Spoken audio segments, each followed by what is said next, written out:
Alright, we're back, and we are working on Mr. House again. Here he is, in case you haven't seen him. So, last time we ended on Kaladesh, so we're starting on Kaldheim this time. Hop back over here.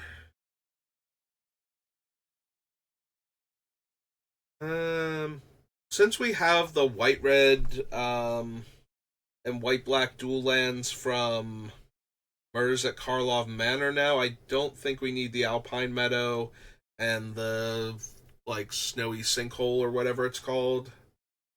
Think we're safe to skip those this time. Uh don't need Arnie, Ascent of the Worthy.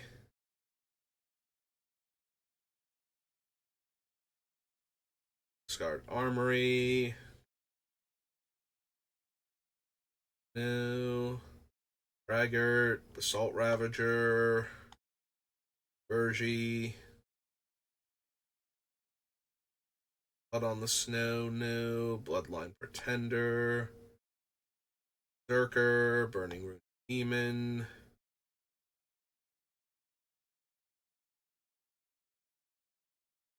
Other in your graveyard, then shuffle.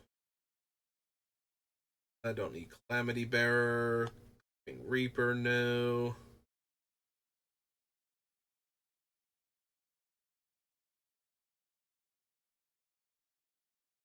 Code Spell Cleric, Colossal Plow, Cosmos Elixir, no. Crippling Fear. I can name Robot with Crippling Fear and save all of my robots, and Mr. House would live. But my other stuff would all die, and I think I'd still be sad about that. I'd rather have a proper Wrath and kill all of the things than kill all of my other utility cards and kill my opponent's utility cards, and then they have their big guys and I have my robots. Doomscar Titan. And Berserker. Augur's Helm. Dream Devourer. Dual Strike. Forcements. Egon.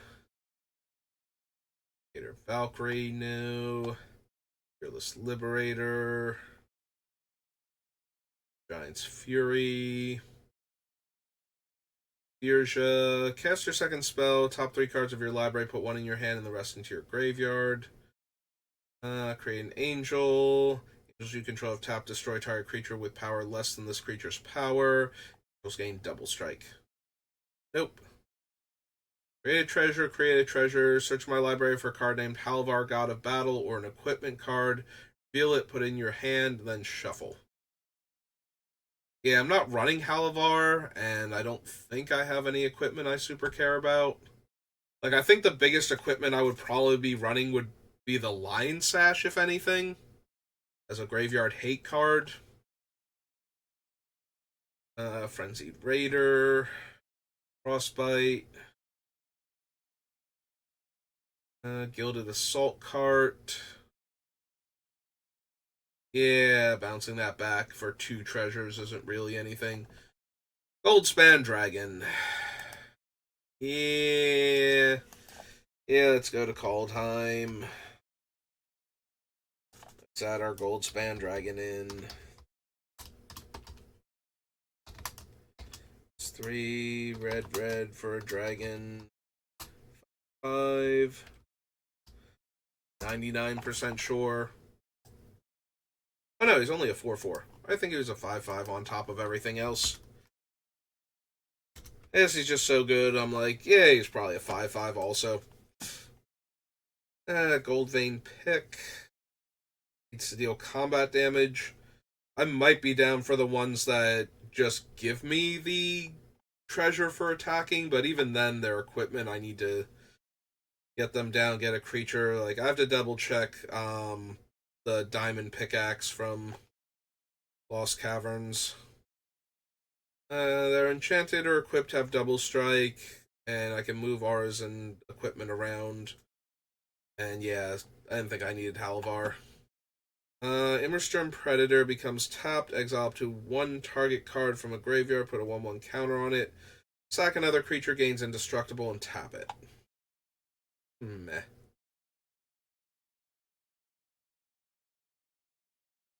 Jarl, Cardor. Until end of turn, creatures your opponents control attack each combat if able, and attack a player other than you if able, but they're not goaded. Whenever an attacking creature dies, each opponent loses 1 life and you gain 1 life.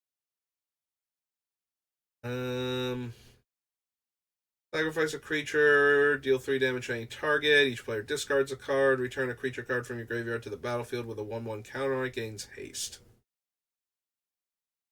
Ghost form counter on a non-token creature. It gains when this creature dies or is put into exile. Return to owner's hand. Make a 1/1 flyer. Exile non-land permanent. You may cast legendary spell from your hand, graveyard, or from among the cards you own in exile without paying its mana cost. Beginning of the upkeep. He's fine, not amazing.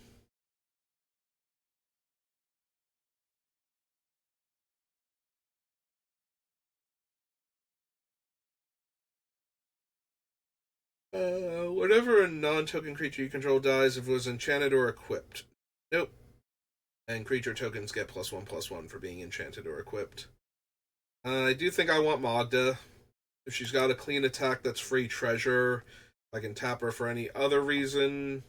And I might have like 2 other dwarves she can buff up. Also, if they have clean attacks, because if she does, they do, so it's just more treasure. And she can use my treasure to tutor one of my dragons too. Yeah, I think that's enough different upsides. Dwarf Berserker.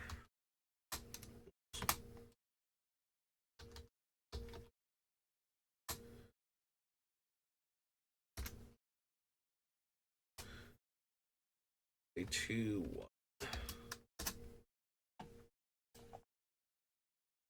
Okay, don't need Maskwood Nexus.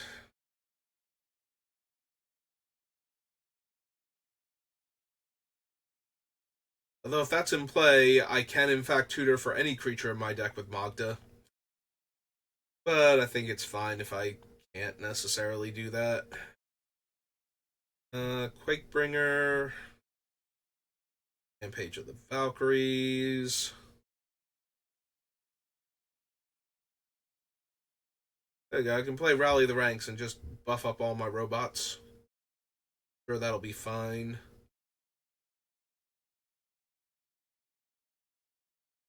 Yeah, I don't really need any. I don't think I need any anthems. Like, if I was gonna run one, it would probably be Tempered Steel at that point.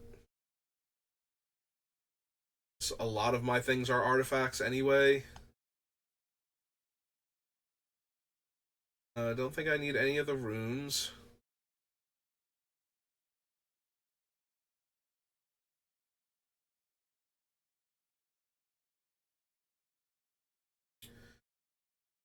Of Treachery, Shipper of the Cosmos.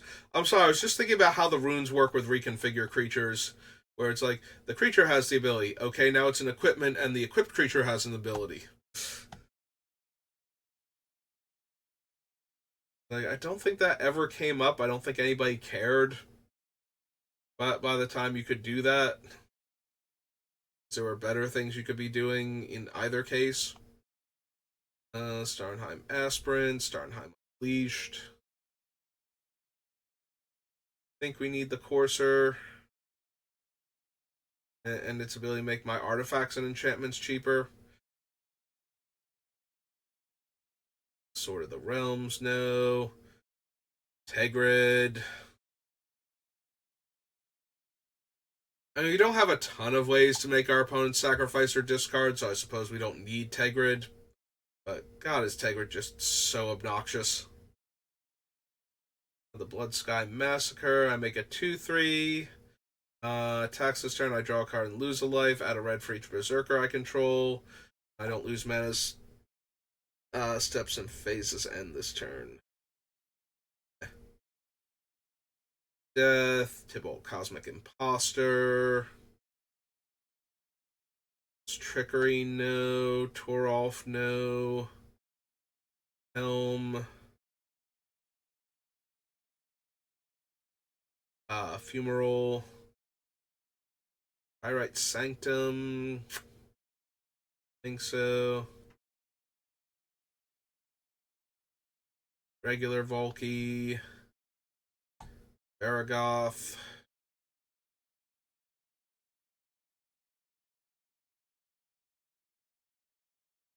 Reaper. Vault Robber. Untap, exile. Oh, from my graveyard. If it could hit any graveyard, I might have actually been down for that. Apparently, there's like 2 or 5 more cards or something over here. 2, 3, 4, 5, 6 actually. Moonstone, Way Down, Cosmos. Nope. Okay. It's Kaldheim. Kaldheim Commander. May we do. Oops. Alright. Alright. What did you do that you're being a jerk to me now? I just tried to select the thing, and you're like, nope. Go all the way back to the top, and we're not going to autocomplete anymore. I am done being helpful. Now I can just go to Scryfall. I don't need to take this abuse. Gather. Gather. I do actually prefer the setup where I can see the things over here, like what sets it's from and everything, and get the Oracle text instead of just the card text, especially on older cards. But at the same time, Gather is just terrible sometimes. Would be put into a graveyard from the battlefield, exiled instead. Doesn't help because a lot of my things are tokens. Put into exile from your hand or a spell or ability you control exiles 1 or more permanents from the battlefield. Put them A/1/1 counters on hero. Stoic Farmer, no. Pact of the Serpent. They control the chosen type, so I can't even take advantage of the number of robots I have to try and kill somebody else. They have to be on an all creature, like a creature type matters deck. They sacrifice a non-elf creature, I don't care, and elves die exile, yeah, don't care either. Okay, so that was Kaldheim. Alright, on to Kamigawa Neon Dynasty.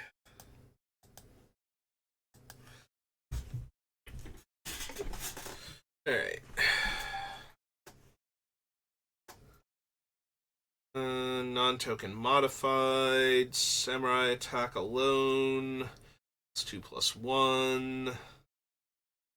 Go to modify creature, draw card. I know there are some cards that care about artifacts and enchantments in this set.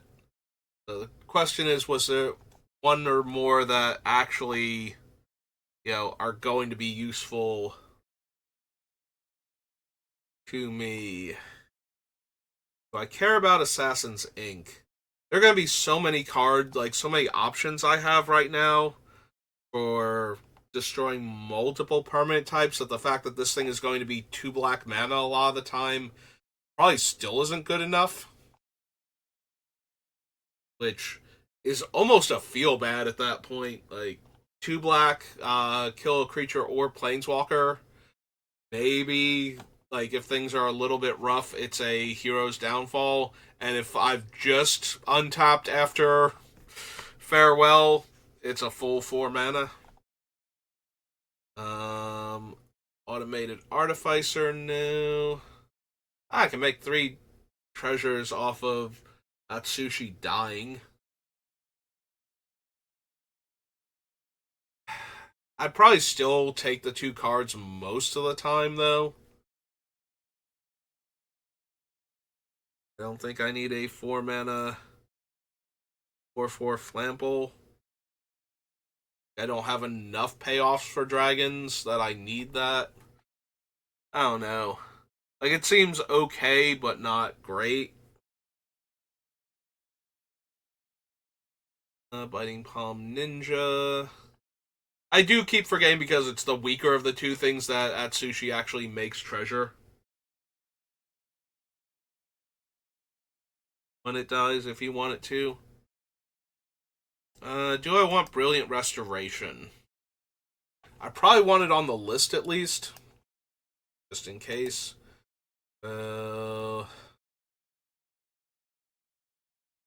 Call Time. We shouldn't be that far from Neon Dynasty. Yeah, there it is. Oh, there we go. We can just add Boseiju. Alright, where is the thing that I was adding in? I scrolled up and there is Brilliant Restoration.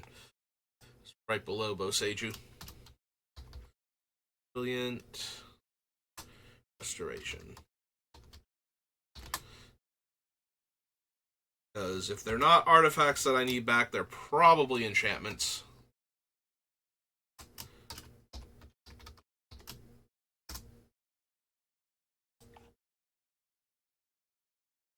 Circuit Mender, no. Claw Torment, Cloudsteel Kirin, Payment Construct,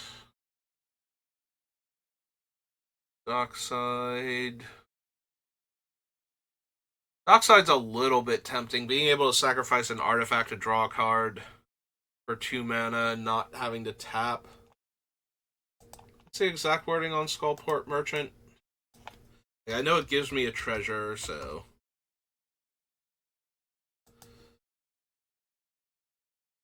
Another creature or a treasure draw a card. This one lets me sacrifice artifacts to draw cards.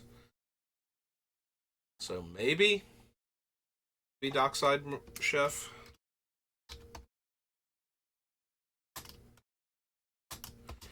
One in a black. Oh no, it's just a black. For a enchant human citizen. 1/2.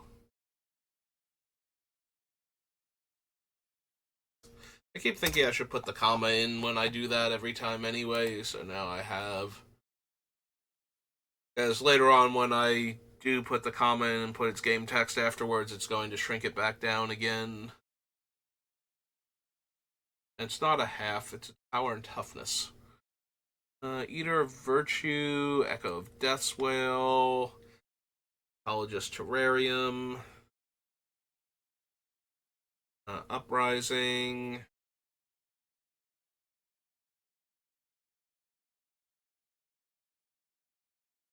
Seat of the Empire,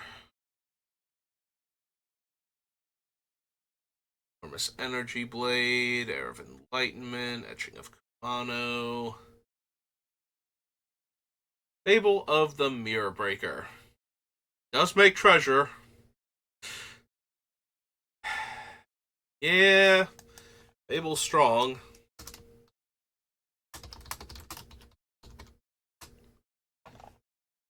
Hyphenated for Mirror Breaker, right? Right. And Reflection of the should also be hyphenated. 2 in a red for an enchantment.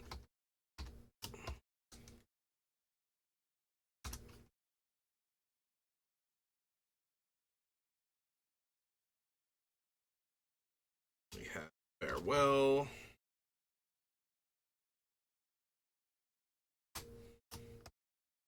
Or white sorcery. It's just so good at what it does. Like, I will be sad if we have to exile any of our really cool things, but most of the time, if you're casting Farewell, things have gotten really out of hand, and you kind of need to get rid of a lot of stuff anyway.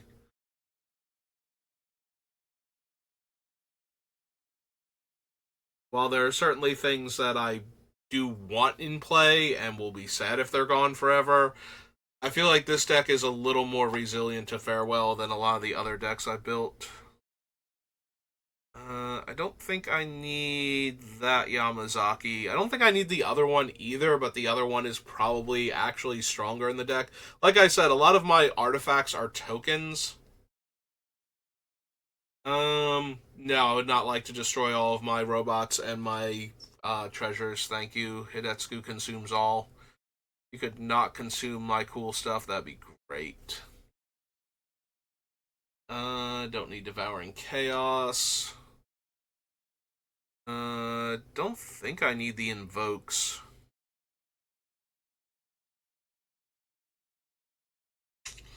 Yeah, it doesn't look like it. Iron Apprentice, Iron Hoof Boar. Creature attacking causes ability to trigger. Yeah, it's not what my deck is about. Junji. No. Exploit, Life of Toshiro.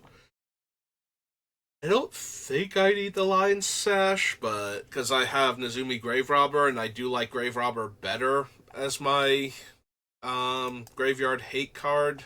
There's some temptation though, because you can get into a position where you flipped the Grave Robber to Night Eyes, and then you need to deal with somebody recurring a non-creature card from their graveyard, and that can be annoying. But most of the time, Night Eyes is good enough to hate on graveyards in either form, because it's usually creatures that are getting recycled.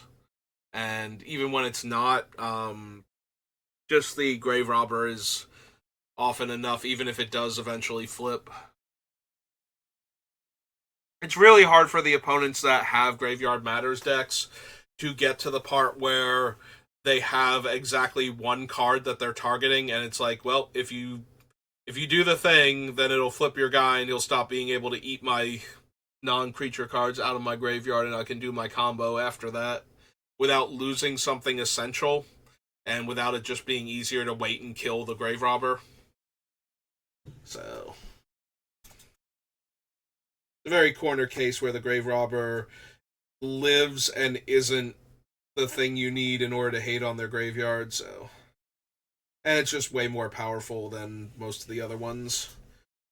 Do not need Naomi or Nashi. Sorry, Nosh.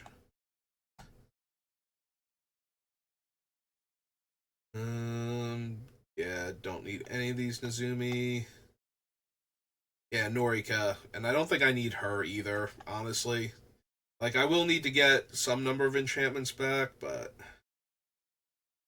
whenever one or more artifacts you control leave the battlefield during your turn, make a 1/1 once per turn. And sacrifice an artifact, deal 1 damage to each opponent, and you gain 1 life.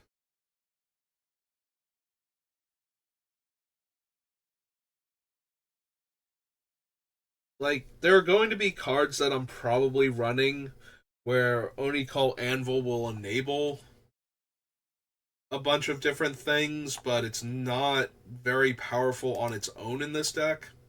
It's the once per turn limitation.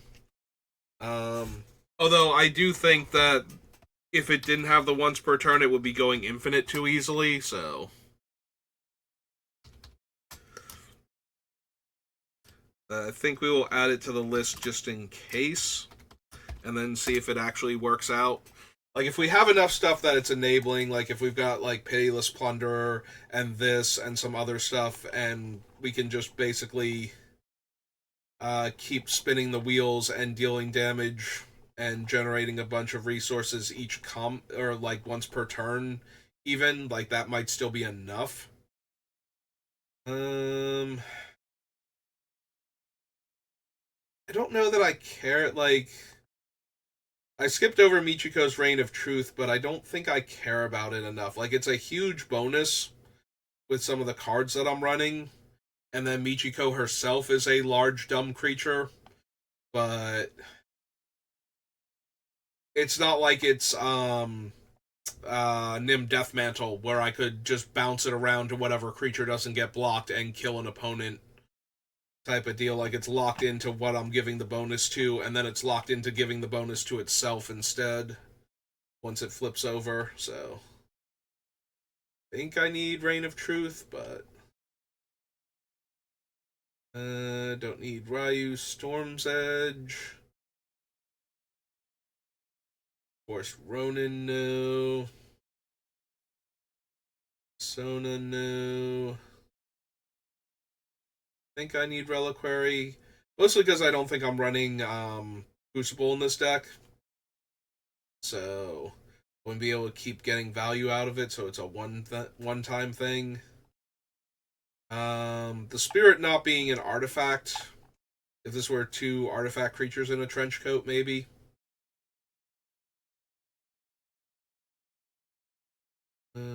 Yeah, I don't need Selfless Samurai. Shrine Steward, no. Mean Sling, Sokenzan.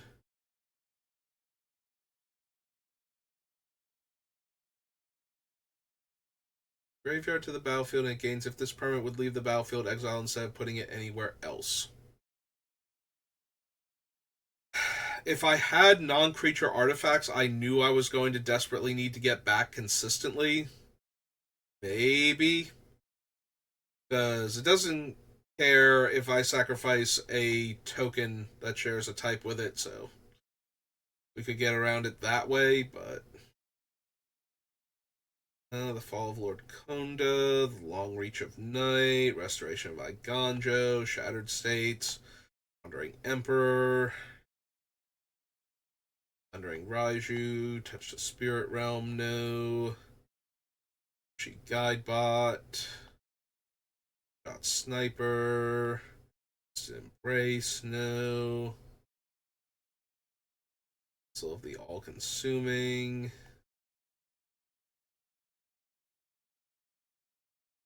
No. Nope. Okay. So we got a couple cards from Kamigawa. Alright, now for its commander set.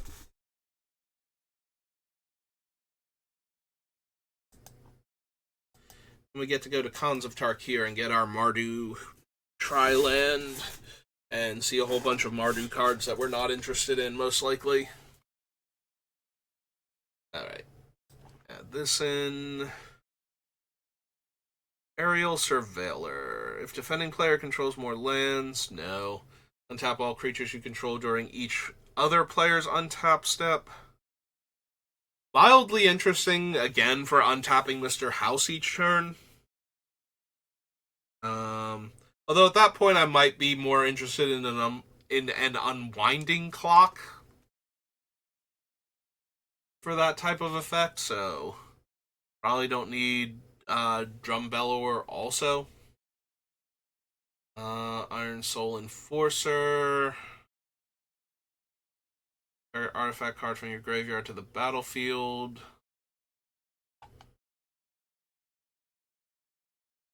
Eosin of Blooming Dawn. Organic Extinction. Do I want Organic Extinction? Like, we have non-artifact creatures in our deck, but being able to improvise this and just being able to kill everything except for our commander and his robots seems fine. See, the problem is we're going to have so many options for Wraths. I don't know that I want a 10-mana Wrath that I have to be in a position where I'd be extremely ahead on board once it resolves in order to be comfortable casting it in the first place. Like, I don't want to have Mr. House and all of his robots dead and top deck this and be behind on board is the problem. Like, this is one of those ones where it kills everything they have while avoiding my stuff. So when that when that happens, it's great. But also, it doesn't work if my opponents are all in on artifact creatures. So there's that too. Like, I think at that point I might even want to Sunscour more, because then I get to keep all my treasures and my robots and my artifact lands, maybe, if I bother running them. And our opponents are down all of their permanents, except for their mana rocks and maybe an artifact creature or two.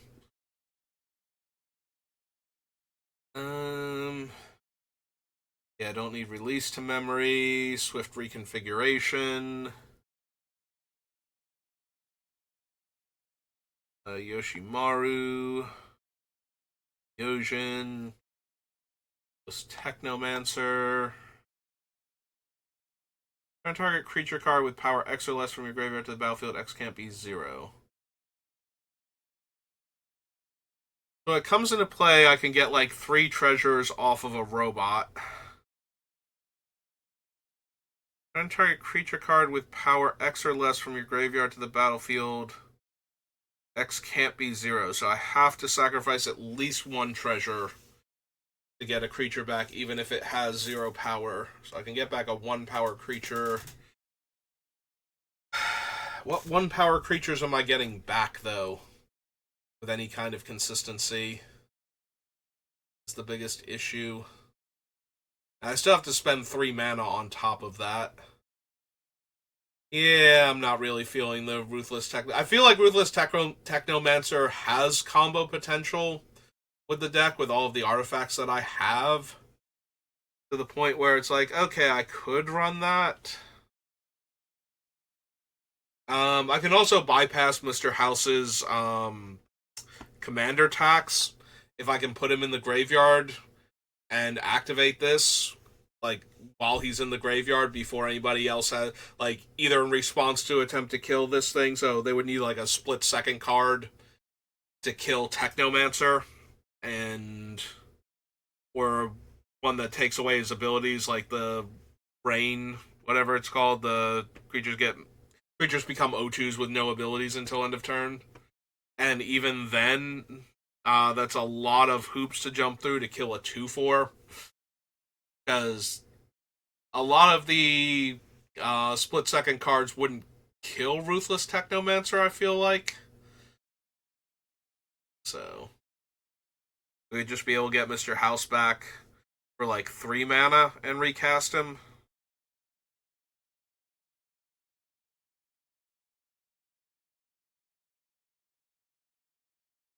And turning 1 artifact into 3 treasure, there might actually be enough for Ruthless Technomancer. Alright, so Commander.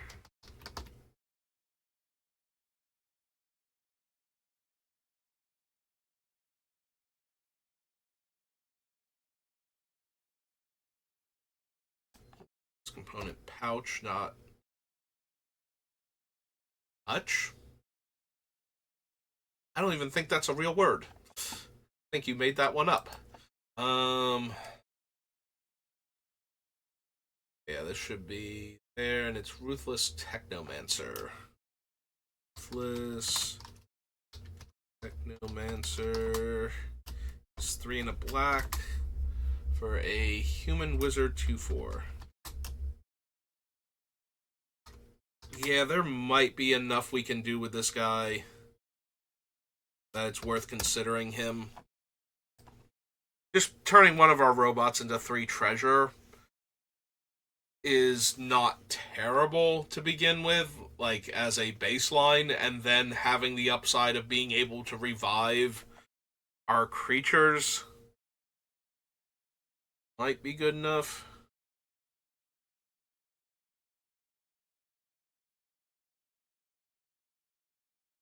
Collision of Realms. Yeah, it's one of those type of cards. I never care for those. +2/+2 menace. Go to each creature. Roaring Blades. 7 damage up to 3 targets. Meh. Smoke Spirit's Aid is kind of interesting. It's red and X, but X can't be more than the number of creatures in play. And then I have to have the creatures die, not get exiled or bounced or anything.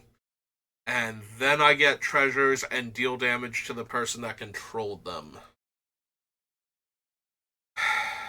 It feels like it's asking too much. I do like the card. Like, if there's a bunch of creatures in play and you can just spread the counters around everywhere, then you can get a ton of treasure when a wrath happens, but creature attacks, it deals X damage to defending player, where X is the number of cards in their hand. Is put into a graveyard from the battlefield, return it to your hand. Alright, so that was Kamigawa. This commander set.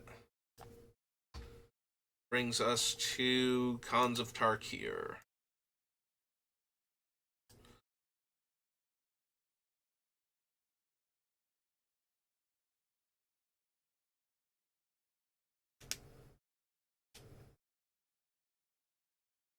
Alright. Alright, don't have a 1/1 counter thing going on, so I don't need any of these Outlast creatures. Attacks creatures you control gain first strike and death touch. The thing I like about it is it's not while it's attacking, so I don't have to worry about somebody killing Ankle Shanks, and then all of my other creatures lose first strike and death touch. The problem is that she is a 5 mana 2/2. And that's not really that impressive, even if she can attack into basically any creature. So.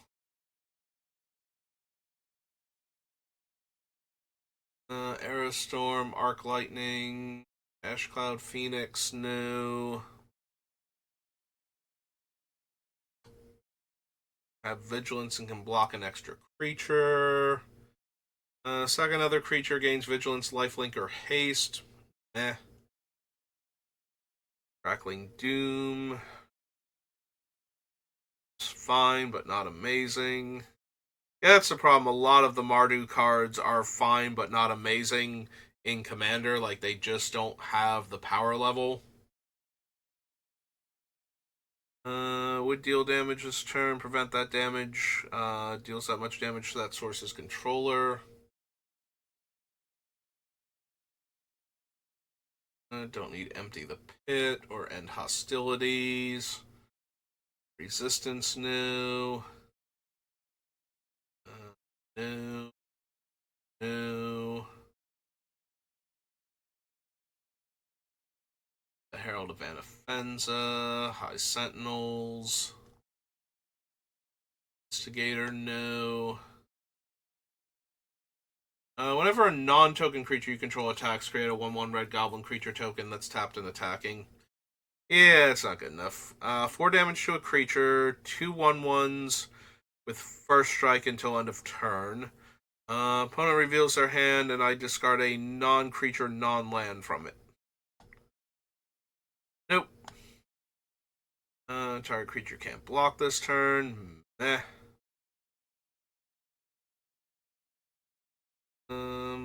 Nomad Outpost. That is our Triome. Without card type, so Hans. Nomad Outpost. It's a land. Alright, Ponyback doesn't do much. Retribution of the Ancients. I was about to say of the Ancestors, but it's of the Ancients. No. Ride down, no.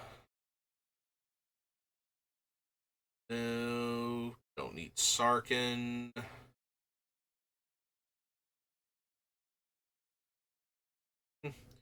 Sorin either, really.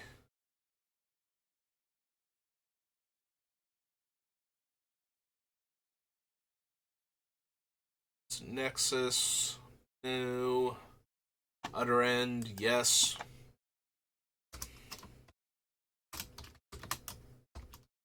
Two white, black, instant. Warname Aspirant, Watcher of the Roost, Wingmate Rock, no.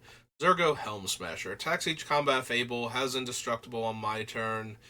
Creature dealt damage by it dies, put a 1/1 counter on it. Like, he's fine.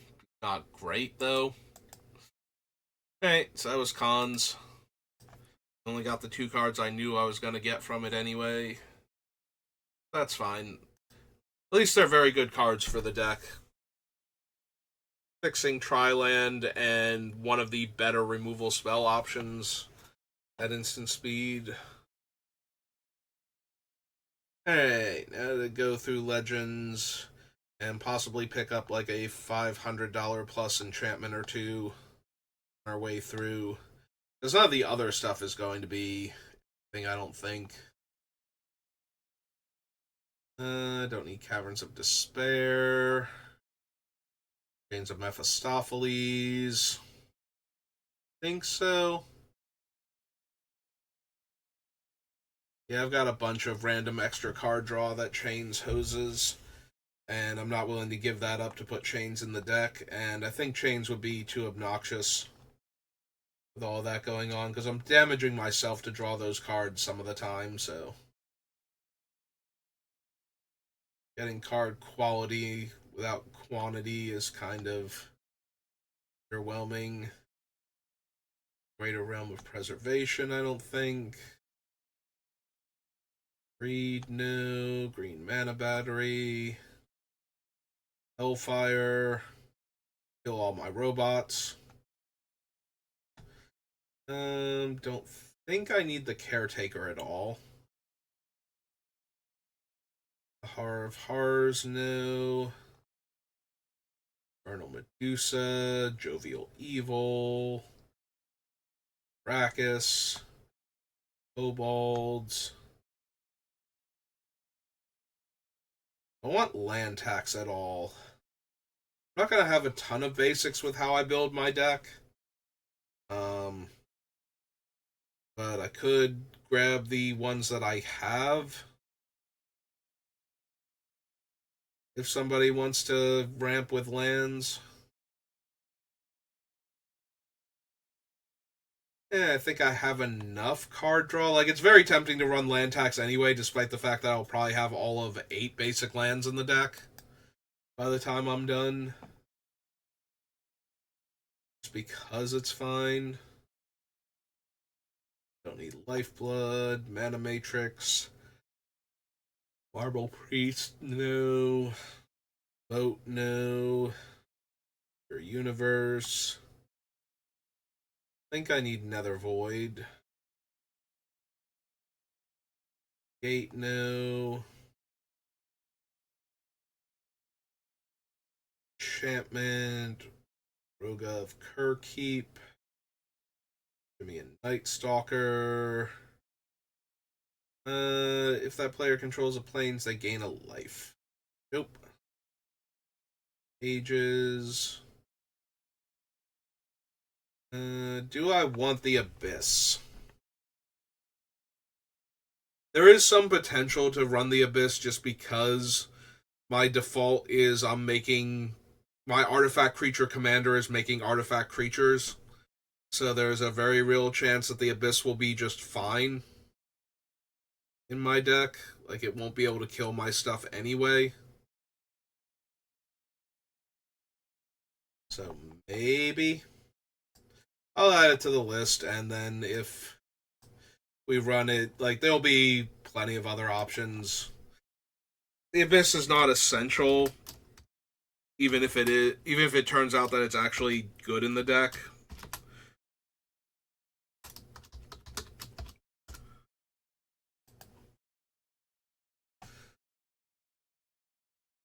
Tabernacle, no. Wretched, no. Or Walkeye, no. Acid Egg, Underworld Dreams, Urborg. Don't need any of these walls. And Winds of Change. Alright.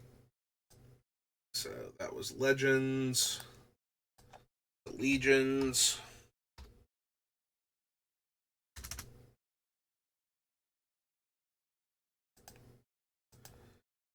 Should have just enough time to do limited edition beta and grab our dual lands and Demonic Tutor and whatnot, Swords to Plowshares.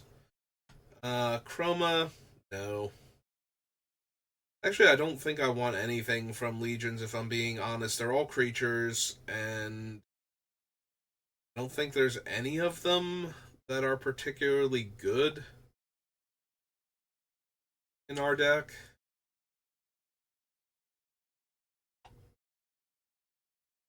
Regenerates a creature. Prelate. Defender of the Order. Yeah, like, none of these are particularly impressive. And none of them have any synergy with what we're doing, I don't think, either. Like, that's the biggest problem, is that none of these are going to have any synergy with what I'm doing. So...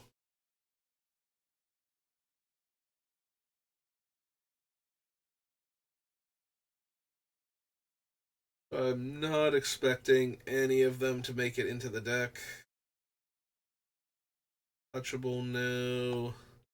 Skin thinner. Stable Hulk. Deacon. Or break Trumpeteer. Nope. Okay. Didn't think so. That was Legions. Us to limited edition, and we want beta because alpha is missing 3 cards. 2 cards. It's missing one of the Circles of Protection and Volcanic Island. I know both got left off the sheet. Volcanic Island is particularly painful because I'm pretty sure they put an actual island, like that's where the rare Alpha Island comes from.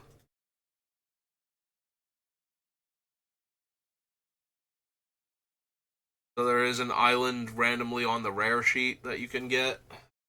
Alright, so want our Badlands. And as always, if you're watching this and you're like, I don't have the money for this deck, my group doesn't allow proxies, the dual lands are not essential.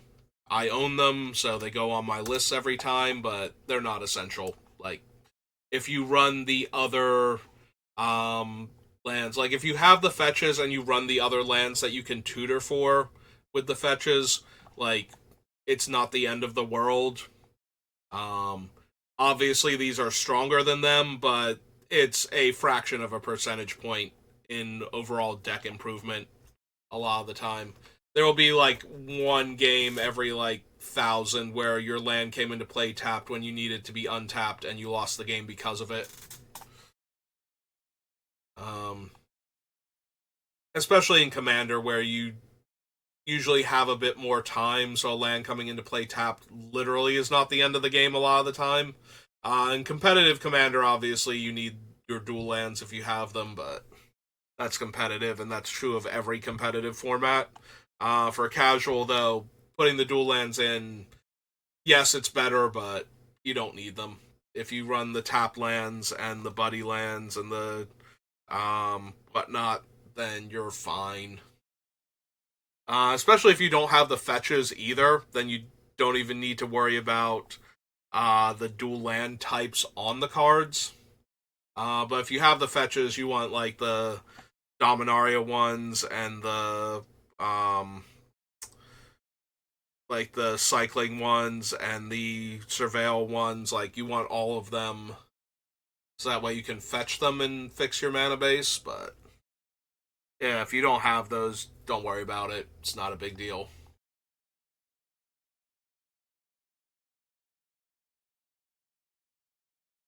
Especially if your opponents also don't have them.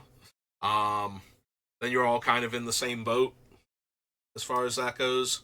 Alright, there's our Demonic Tutor. Yeah, that's the other thing, too. If your playgroup doesn't allow proxies and nobody else owns them, then it's also very much not a big deal if you don't have them. If your lands coming into play tapped is hurting you, you just need a few more basics then.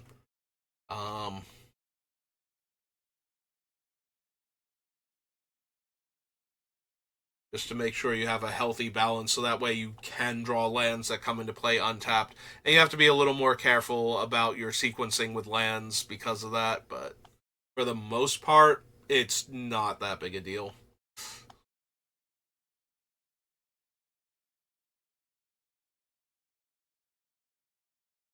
Yeah, like I said, the only time it super matters is if you're trying to play competitive Commander, then you're going to run into problems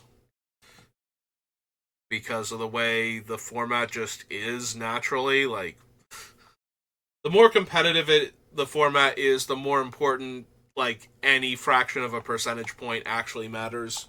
So, Commander being innately casual, I don't think we need Mana Vault for anything. Like, we're not ramping into our Commander with it.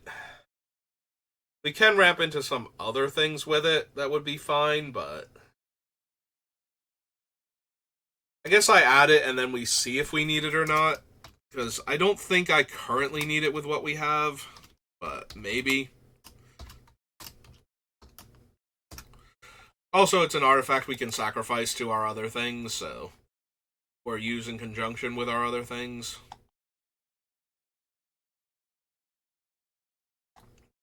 Disc. There's our plateau.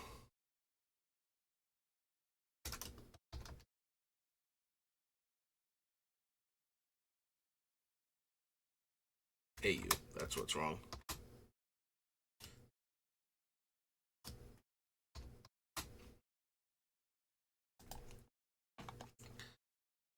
Power Surge.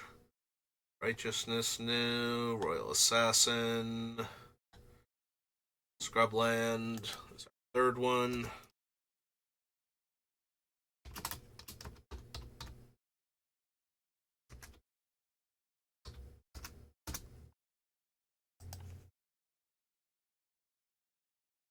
Soul Ring.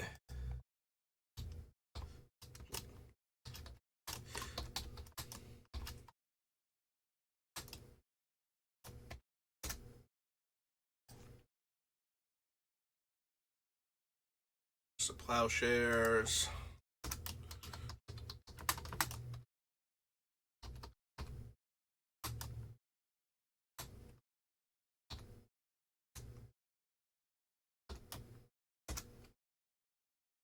Swords. No, swords. Terror. Time Vault. Volcanic Island. Wheel of Fortune. Yeah, this doesn't feel like a Wheel of Fortune deck either. Or a Winter Orb deck for that matter. And I don't think we need regular Wrath of God. Alright, so right about at time, so I think I can call it there. But yeah, as somebody who has played with dual lands against people that don't have them in group games, it's not that big a deal if you don't have them. Like it allows for slightly better sequencing. Like there are going to be times where I top deck a land and it can come into play untapped. So I can actually cast my like 5-drop on turn 5 instead of turn 6. And the number of times where that matters that much, where that decides the entire game, where it's clear that it did that, is negligible. A lot of the times you just have time to do things, and sometimes being delayed actually gives people a chance to, like, somebody else does something scary and their thing gets killed and then you play your thing. So it also balances out, I feel like, a lot of the time. Like the fraction of a percent that it matters where it loses you the game is just as likely to happen as the fraction of a percentage of a chance that it randomly wins you the game when better lands wouldn't have. So yeah, don't worry about the dual lands. Like I say it every time, but it really does not matter. Outside of the most competitive of Commander players and play groups. So, and if you're in one of those groups, then you either knew what you were signing up for, or you need to find a different group to play with. Honestly, because it's really no fun beating up on players that don't have decks like that. When you have a deck like that, that's why I have so many decks of different power levels. Because I want to play a fun game of Magic. I don't want to just absolutely destroy people who had no chance of beating my dumb deck. But yeah, that's going to do it for me for right now. So thank you for watching, and I will see you next time. Have a good rest of your day.